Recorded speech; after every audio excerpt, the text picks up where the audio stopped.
Gaya ng ipinangako ko sa inyo, no? I-discuss natin kung bakit ang HR o yung HR department ng company nyo ay hindi nyo maaasahan.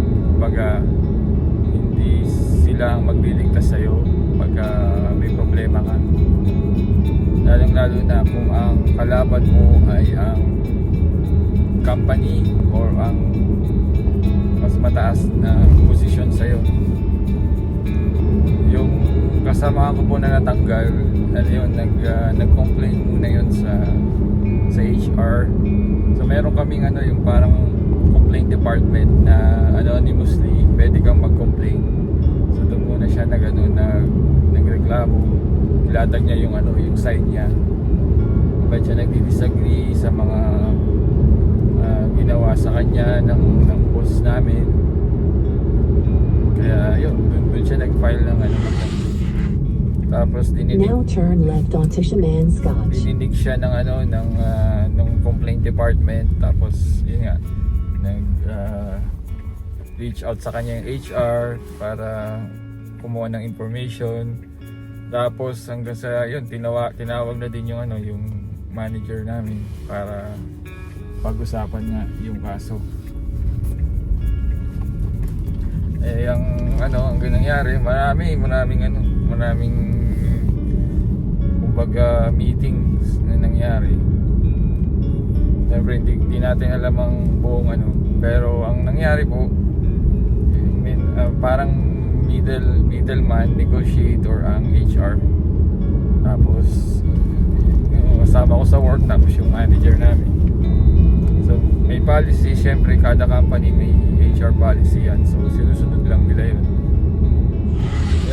Pero lagi natin pong tatandaan na ang HR po ay hindi natin kakampi pag dating ng meron tayong issue sa company. Ang lagi niyang ang HR ay sino ba nag-hire ng HR? Di ba yung kumpanya? So kaya hinire ang HR para yung tagalinis ng mga personnel issues, mga human resources issues, problema ng empleyado. Ibig sabihin, nandun sila para sa business purposes. Kumbaga, ang purpose nila ay sila yung mitigate ng issue ng mga personnel o mga staff, mga empleyado para sa ikaunlad ng business, sa paglago ng negosyo ng kumpanya. Kapag ang nangyari po sa inyo ay kayo po ay nagko-cause ng downfall ng company, ay pwede po nila kayong tanggalin kahit magreklamo kayo. Halimbawa, tingin nyo tama kayo, pero ang pag-weigh po niyan ay base sa business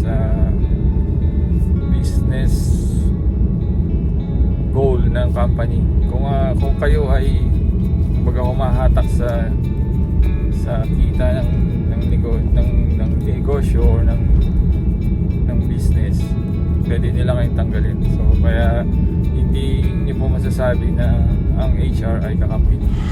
Pero kung meron kayong mga problemang personal, yun sa inyo lang po, matutulungan kayo ng let's say sa arrangement ng attendance nyo, or kailangan yung alagaan yung anak nyo, or let's say yung pagpasok nyo, oras ng pagpasok nyo, pwede nyo yung isang guni sa HR kasama ng manager nyo. Pero kapag ka po meron kayong clash o di pagkakaunawaan ng manager or ng isa pang colleague, or nilalagay niyo yung company sa kapahamakan, malaki po yung chance na hindi kayo panigan ng HR at maaari pa kayong matanggal.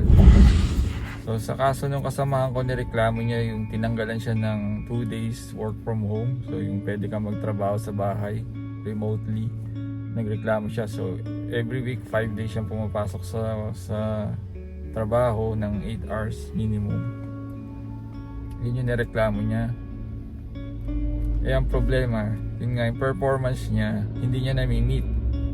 Yun yung isang reason kaya siya tinanggalan. Tapos binigyan siya ng I think 3 months na mag-improve, pero hindi niya naibigay yung kailangan na kinakailangan niyang improvement sa company. So yun, tinanggal po siya.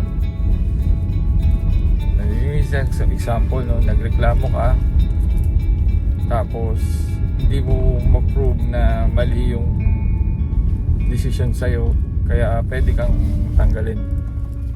Pwede ka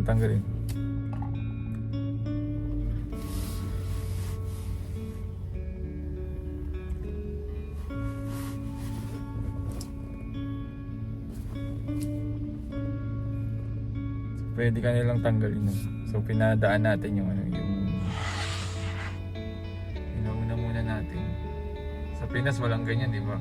Yung mag-giveaway dito sa Canada, ano yan, normal yan na pagka may lalabas, kung safe naman, pwede mo silang paunahin muna. Yan, inauna natin sila.